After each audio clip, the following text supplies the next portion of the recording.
If you hold XRP, hang out with me for just a minute. So I'm going to explain kind of the ecosystem that I'm building with my XRP. So first off is that I'm trying to accumulate a very specific number of XRP. I'm doing that by purchasing. I'm doing that by earning credit card rewards every time I swipe my credit card. I earn XRP.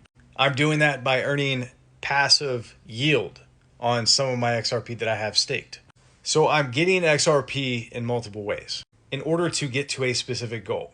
Once I have achieved that goal, half of my XRP is going to be locked away currently, and will always be locked away in cold storage, and then eventually in a trust with institutional grade protection. The other half of my XRP is going to be allocated towards earning yield.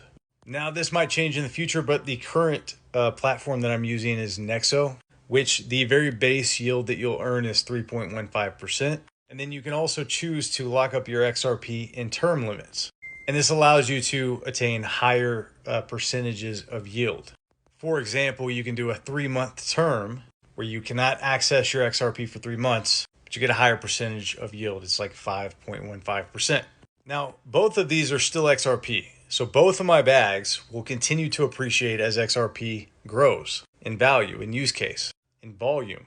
Now, the more expensive that XRP gets, the more yield I will produce, not in percentage, but in dollar amount.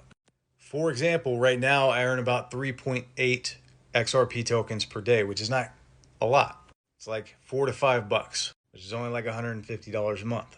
But one day XRP will be worth $10 per token. So that 3.8 tokens, or let's just call it 4 for easy math, will then be worth $40 a day in passive yield, or about $1,200 a month. So that dollar value that I'm receiving in monthly passive yield will continue to increase as the price of XRP goes up. Now, once I've attained my goal of XRP tokens, total XRP tokens, I probably will not accumulate any more XRP. So why would I? This bag's going to continue to increase in value. This bag's going to continue to increase in value, but also produce income.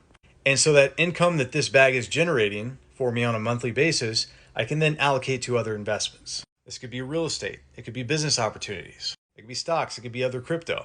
The point is, I'll be satisfied with the total amount of XRP tokens that I have.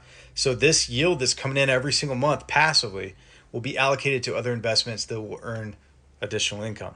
Now, if XRP were to ever hit astronomical numbers, then I at some point would probably worry a little bit less about growth, and this would simply fund my lifestyle. But this model is really just up to the imagination